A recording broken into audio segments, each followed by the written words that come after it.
이스라엘 자손과 제사장들과 레위 사람들과 기타 사로잡혔던 자의 자손이 즐거이 하나님의 성전 봉헌식을 행하니 하나님의 성전 봉헌식을 행할 때에 수소 100마리와 순양 200마리와 어린 양 400마리를 드리고 또 이스라엘 지파의 수를 따라 순염소 12마리로 이스라엘 전체를 위하여 속죄제를 드리고 제사장을 그 분반대로 레위 사람을 그 순차대로 세워 예루살렘에서 하나님을 섬기게 하되 모세의 책에 기록된 대로 하게 하니라.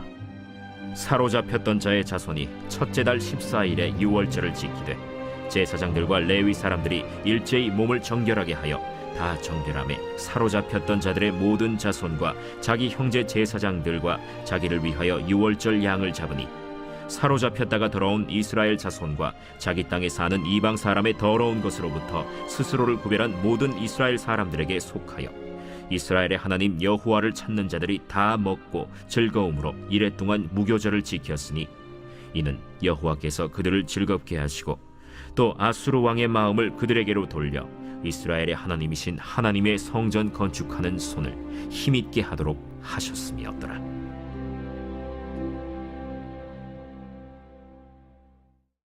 여러분 반갑습니다. 오늘도 큐티로 여는 기막힌 하루입니다.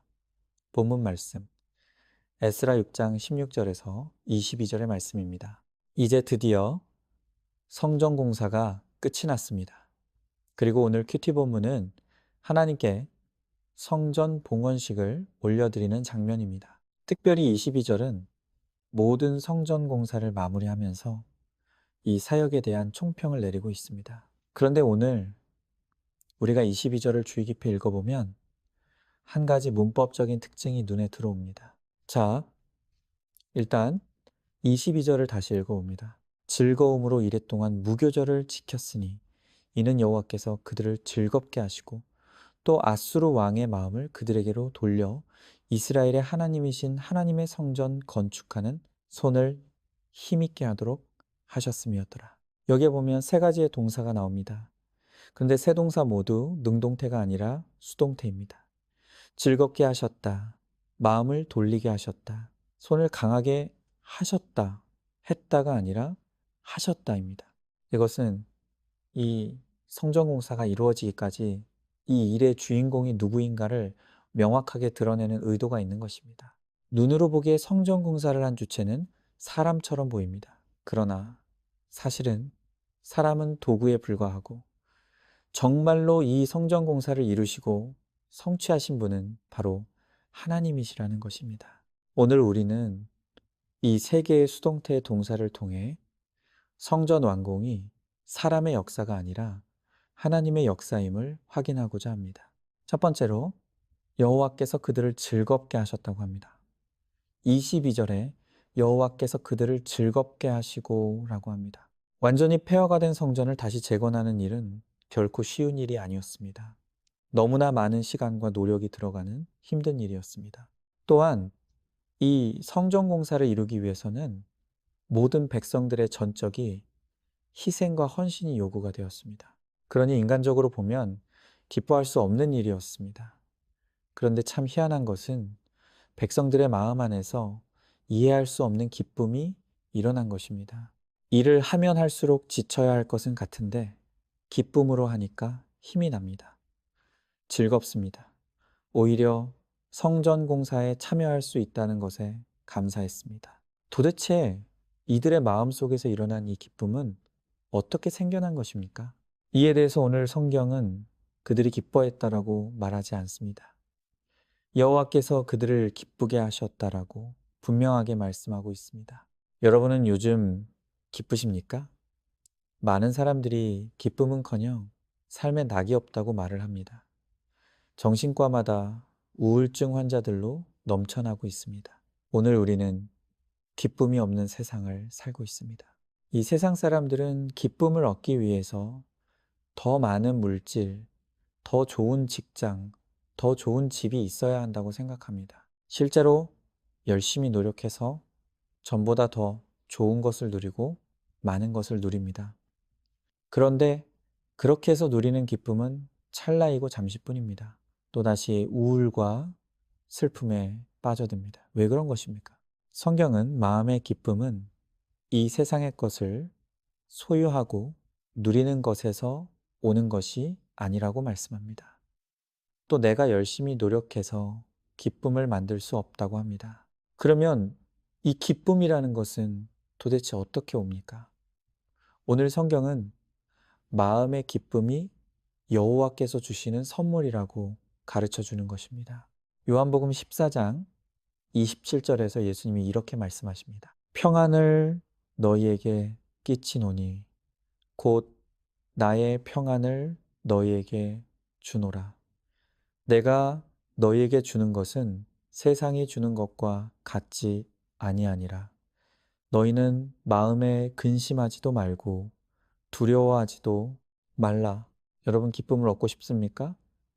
우리 주님께 내가 찾아 헤매는 그 기쁨이 있습니다.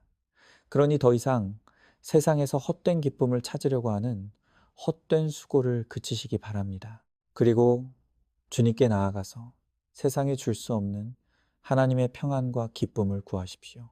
그때 오늘 이스라엘 백성들이 누렸던 세상이 알 수 없는 그 기쁨을 우리도 누리게 될 것입니다. 적용 질문입니다. 나는 어디에서 기쁨을 얻으려고 합니까?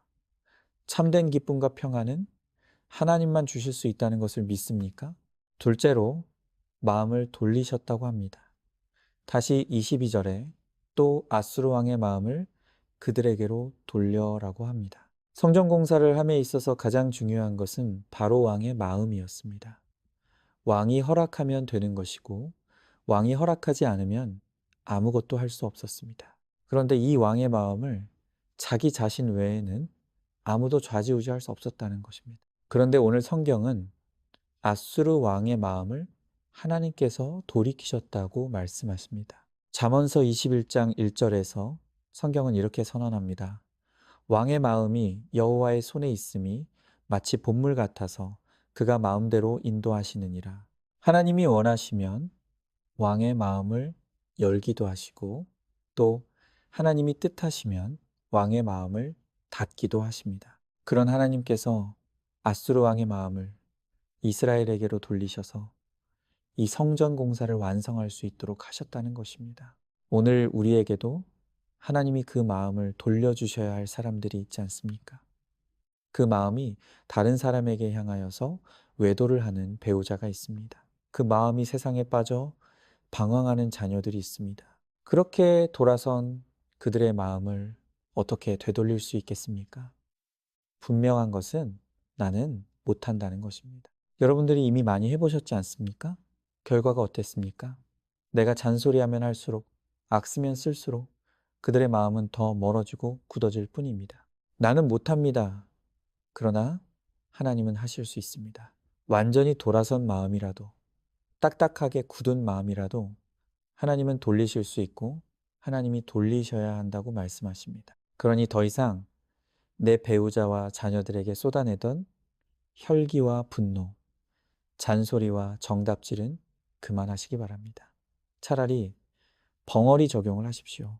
그 대신 왕의 마음도 돌리시는 하나님께서 내 남편의 마음을 돌려주시고 아내의 마음을 돌려주시며 자녀의 마음을 돌려달라고 기도하시기 바랍니다. 적용 질문입니다. 지금 그 마음이 돌아서야 할 사람이 누구입니까? 마음을 돌리기 위해 내가 쓴 방법이 무엇입니까? 하나님만이 사람의 마음을 돌리실 수 있다는 것을 믿습니까? 셋째로 손을 힘있게 하셨다고 합니다. 22절 하반절에 이스라엘의 하나님이신 하나님의 성전 건축하는 손을 힘있게 하도록 하셨음이었더라 라고 합니다. 세 번째 수동태는 가장 현실적이고 실제적입니다. 그들은 손으로 일했습니다. 돌을 날랐습니다. 목재를 다듬었습니다. 땀을 흘렸습니다. 그 노동은 분명히 그들의 것이었습니다. 여기서 우리는 오해를 피해야 합니다. 하나님이 하셨다는 말이 우리는 아무것도 하지 않았다는 뜻이 아닙니다. 우리의 수고와 노력도 하나님의 역사를 이루는 데 있어서 중요한 한 요소임에 틀림없습니다. 그러나 하나님께서 손을 힘있게 하셨다는 것은 그 수고에 열매 맺게 하시는 분이 하나님이시라는 뜻이 있습니다. 여러분, 교만한 사람들은 수고도 내가 하고 결과도 내가 만들 수 있다고 생각합니다. 그러나 그것은 그들의 착각일 뿐입니다.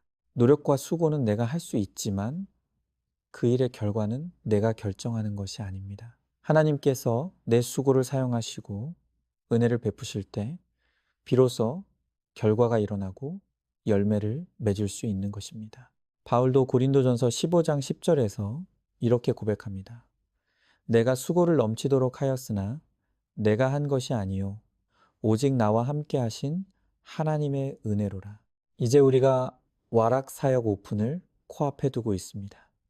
그동안 최선을 다해서 열심히 준비했습니다. 그러나 그것만으로는 부족합니다. 이제 우리가 해야 할 일은 하나님께서 은혜를 베풀어 주시고 열매 맺기를 구하는 것입니다. 하나님의 은혜가 없는 우리의 수고는 아무 열매를 맺지 못합니다. 그러나 우리가 부족하고 연약할지라도 주님을 위한 우리의 수고에 주님이 은혜를 베풀어 주시면 아름다운 구원의 열매를 맺게 될 줄로 믿습니다. 이스라엘 백성들의 손을 힘있게 하셨어 성전 완공의 열매를 허락하신 것처럼 우리의 손을 힘있게 하셔서 우리 가정과 목장과 교회 특별히 와락 사역에 열매가 있게 해달라고 구하는 우리 모두가 되기를 소망합니다. 적용 질문. 내가 아무리 수고해도 열매 맺게 하시는 분이 하나님이심을 믿습니까? 오늘도 4월 26일 보석상자입니다. 나의 해, 달, 별이 떨어지는 사건이 예수님이 오시는 사건입니다. 내가 의롭다고 착각하고 있을 때 주님은 내 믿음의 현주소를 묻는 사건을 허락하십니다. 내가 억울한 일을 당하는 것 같아도 주님은 내 죄가 아니라 내 죄의 중대함을 보라고 하십니다. 아멘. 우리 함께 기도하겠습니다. 이스라엘의 성전 공사가 끝났습니다. 그런데 이 일을 이루시고 성취하신 분이 여호와 하나님이시라고 합니다. 이 성전 공사를 이루기까지 여호와께서 그들을 즐겁게 하시고 왕의 마음을 돌리시고 건축하는 손을 힘있게 하셨기에 이 모든 일이 이루어졌다고 하십니다. 주님, 우리에게도 주의 은혜를 베푸셔서 우리의 마음을 즐겁게 하시고 사람들의 마음을 주께로 돌려주시며 우리의 손에 힘을 주셔서 우리도 구원의 열매를 맺게 하여 주시옵소서. 믿사오며 사랑이 많으신 예수님 이름 받들어 기도드리옵나이다. 아멘. 오늘도 큐티로 기막힌 하루를 살아내는 하늘가족 공동체 안산중앙교회 모든 성도님들 되시기를 주님의 이름으로 축복합니다.